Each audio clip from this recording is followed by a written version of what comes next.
Alright, just to explain to you guys while the presentation loads what's going to happen here. Patrick and I had a debate, and that's what we formed our TOK presentation around this debate. Now, it does have a Prezi to go along with it. The visual aid was created after the debate just so that you guys could have something to follow along with, but to emphasize, the debate was not structured around the Prezi, but the Prezi was made to follow the debate. And we're about a third of the way loaded, so it might take a second. It's taking a while. Sorry for keep going back, but we can't pause audio during a slide, so we'll just keep. But first, I'd like to take a moment to summarize the tragic events which took place in Newtown, Connecticut. On the 14th of December in 2012, Adam Lanza, a 23-year-old man living with his mother, killed his mom and took her 3 guns, an assault rifle and 2 handguns. He then took these guns and proceeded to enter Sandy Hook Elementary, where he killed 20 children and 6 adults in the building. He then took his own life before he was able to be apprehended by police. Mr. Stouffer, what are your initial thoughts on the matter? Well, I believe that the events that took place at Sandy Hook Elementary School raises some very important points. I think that we should have regulation on magazine size, and we should implement more background checks, and also I believe that we should restrict the types of guns that we can own as individuals. Very interesting point. Mr. Sanchez, what are your thoughts? Well, Mr. Jenkins, I think that we should have our staff heavily armed and trained to deal with situations like this in order to protect our children. In fact, I would even go to the extent to say that we could use armed guards to protect our children at their schools. I see. Mr. Stouffer, can you elaborate a bit on the points you mentioned? Yes, through the emotional response that was seen in the nation as a whole, I believe that a great way to correct these problems would be to regulate the capacity in a magazine, also to have more thorough background checks as well to prevent the guns from falling into criminals' hands, and also to restrict assault weapons and who can own. Oh, I disagree. As Americans, we've had a very close relationship with guns since we came to be. Going back to colonial times, if not for guns, we would still be ruled by a tyrant king.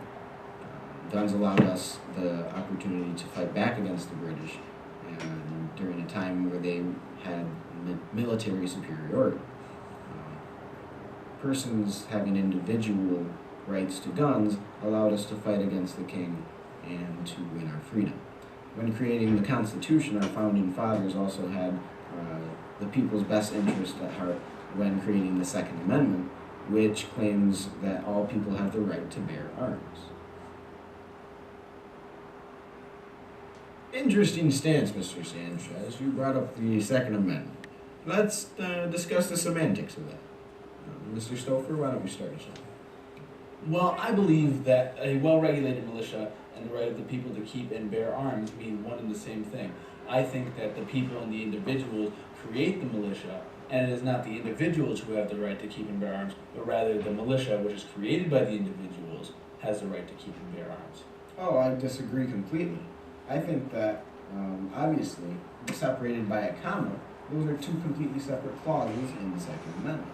The first clause, completely separated by a comma, states that we have the right to a well-regulated militia. Now, this is completely separate from the second clause in the Second Amendment, which states that the people have the right to keep and bear arms. This is our individual right, and this should not be infringed.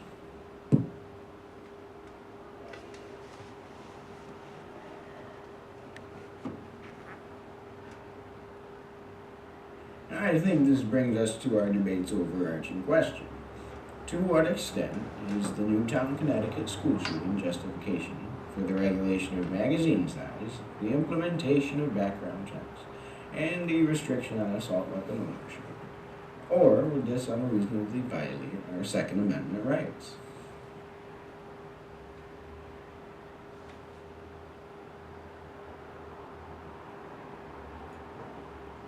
Would you like to start us off, Mr. Sanchez? Yes, I would first like to start by saying there should be no gun-free zones. Gun-free zones are a violation of our Second Amendment rights. We should be able to carry guns wherever we want, however we want, and basically that would allow us to defend ourselves adequately wherever we are at any time. For example, the Sandy Hook school shooting was a perfect example of how gun-free zones turned out to be a negative. The perpetrator, Lanza, utilized the area as a perfect opportunity to shoot without being shot back at. He could walk in and he shot people and they had no defense. They simply hid and they were murdered. Now, in a place in America where there would be no gun-free zones, perhaps the teachers, the staff would be armed and trained to deal with situations like this. So instead of running and hiding, they could shoot back and prevent more casualties. Now, this also brings me to my next point, which is that not only should there be people assigned to protect our children with deadly force if need be, but they should be trained to protect themselves as well. I think that by training them at an early age to use guns safely and effectively, they can learn to protect themselves against any type of threat that might come up. This would make us stronger as a people, as a country, from a very young age. For example, in Israel, at 18, everyone, man and woman, is required to do 2 years of service in the military. Now, afterwards, they're simply a type of reserve soldier, so if anything does come up, they're trained and able to deal with any situation. So, if there was a disturbance in a public area, any number of people around there, any type of any adult would be able to deal with the situation. Which brings me to my final point, the ability of people to deal with enemies. So the bigger the gun, the better. I don't think you should be limiting the types of guns that we can own as Americans, because that would simply put us at a disadvantage, because criminals will have larger guns. And if we can adequately defend ourselves against people with guns, then that means we're going to need to have military-grade weapons. We should have the right to have magazines with 30 round capacities. We should have any type of weapon that we deem necessary.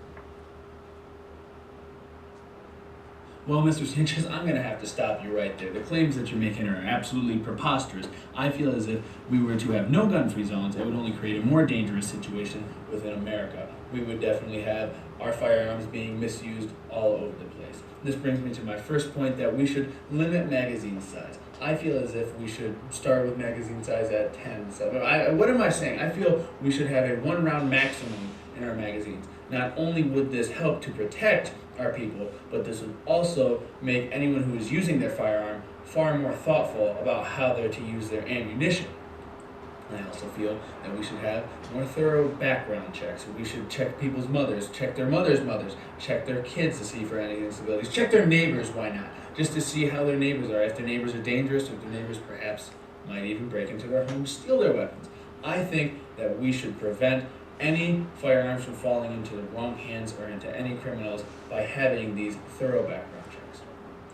I also feel that we should have no guns in America. It should be a gun-free zone all over America. I think that none of our civilians should be allowed to have guns. More specifically, our schools should not be allowed to have guns. And I believe that these preposterous claims you make of how you describe it, infantry, should be completely thrown out. I think that if we were to have no guns in America, situations would be far more resolved and they would have far better solutions than to shoot someone or to use our firearms for the wrong reasons. If we were to take away all the guns of the Americans, of the individuals, and perhaps leave firearms for just our law enforcement, we would definitely have them as well have these 1-round maximums, because that would also make them more thoughtful about how they were to use their ammunition. For example, in Australia, they had one mass murder in the 80s, and after that they started putting on heavy restrictions for firearms and weapons. 30 to 40 years later, in the entirety of that time, they have only had one mass shooting, and that is a perfect example as to why we should have limited magazines, thorough background checks, and have gun-free zones all over America, absolutely no guns, because it would prevent losses of lives. That's enough, that's enough. You guys are both nonsensical. Come back to reality. You guys are going to extremes here. Now, I understand you're both passionate about your opposite sides. You have very polar stances. However, we need to be logical here. Nobody is going to accept these kind of ideas, and so let's come to some middle ground where we can have some sort of agreement, okay? All right, Mr. Jenkins, let's begin. All right, I understand some of the points that Mr. Stouffer was making. However, I stand by my statement that it would be a violation of the Second Amendment to take away our guns. That's simply our intrinsic right as an American to have guns. Well, I do agree with some of Mr. Sanchez's points, and I also disagree with a few of his other points. I would like to reiterate that the regulation of gun ownership and gun accessory is very important. I believe that we should limit the amount of ammunition inside of one magazine. Instead of having 30 rounds, I think we should take it down to 10 or 15. This would definitely save a lot more lives, much like in the San Diego Elementary School shooting situation. It would have prevented Lanza from using much more ammunition on these children and these innocent people just because he had the ability to. I also feel that regulation of gun ownership on assault weapons should be restricted. I do not believe that individuals should be able to own assault weapons altogether. I think that assault weapons should be reserved for our law enforcement and our military. Yeah, I understand where you're coming from with that. But at the same time, criminals will be criminals, and by taking away civilians' rights to having the guns that they may already own, that's leaving criminals with the opportunity to overpower civilians and potentially law enforcement as well. Whether it's new laws or old, criminals are not going to abide by them by their very nature. And I think that at least slightly negates a lot of the good that regulating guns would do. I do agree with you, Mr. Sanchez, that criminals will be criminals, but I also believe that if we were to have more in-depth background checks, that this would prevent weapons from falling into criminals' hands, or it would prevent the wrong people from obtaining these weapons. If we do have more in-depth background checks, it would potentially stop a criminal from obtaining these guns in any legal manners because we do not have these more in-depth background checks. We are not checking for instabilities, or we are not checking for the possibilities that these people could be dangerous. I do believe that if we did have thorough background checks, criminals would be unable to obtain these guns legally and would only be able to obtain these guns through illegal manners, which would also help to prevent crime. I see what you're saying. It could potentially cut down on the number of people that could legally have guns if they're mentally unstable or something along those lines. However, background checks aren't exactly completely effective. There are many instances where background checks might not be useful at all, such as coming back to Sandy Hook. Lanza killed his mom, who had legally obtained the guns. Now, I'm sure if we had a mental evaluation on Lanza, it would show that he was mentally unfit to own a gun. However, he just killed someone. It didn't matter who it was. In this case, it was his own mother in order to gain access to such weapons. These assault weapons are already in circulation. They can't be taken out. And there are criminals that are going to get a hold of them one way or another. If someone's not going to kill their mom for them, I'm sure they would be just as willing to kill law enforcement who has access to them as well. Very good, very good. I appreciate you guys bringing it back to middle ground points where we can understand that. Now, do you have any instances, any examples where these points you brought up could be applicable? Yes, in fact, I do. As an Eastern High School student, I am a member of the Lansing School District. And so one instance that was close to home that had quite an impact on me was a attempted breaking and entering by some Everett students who are also members of the Lansing School District, which occurred on the 5th of November in 2015. Essentially what happened was there was a group of about 8 Everett students, some of which were armed with weapons, with guns, illegally, these kids' ages ranged from 13 to 8. And they broke into houses. They were actually in the process of breaking into multiple homes. And they entered one home with the intention to steal and potentially to even harm some of the inhabitants of the home. We don't know that for sure. They were met with the homeowner, who was also a legal gunner. And so this man defended his home by shooting some of the students. One went to the hospital and a couple others were minorly wounded. No one was killed, luckily. However, this is an instance where a civilian using a gun for self-protection, home protection, and protection of his family turned out to be positive, and there weren't any deaths. And it prevented his own death and possibly other people's as well. Very interesting to see a positive outcome from someone using a firearm. Mr. Stover, do you have any instance that you would like to comment? Yes, I also have an example, Mr. Jenkins. On the 6th of October in 2015 in Auburn Hills, Michigan, there was a man who was shoplifting from a Home Depot. Of course, he ran out into the parking lot and tried to quickly make it to his car. And one of the bystanders happened to have a concealed pistols license and also happened to have her concealed weapon on her person.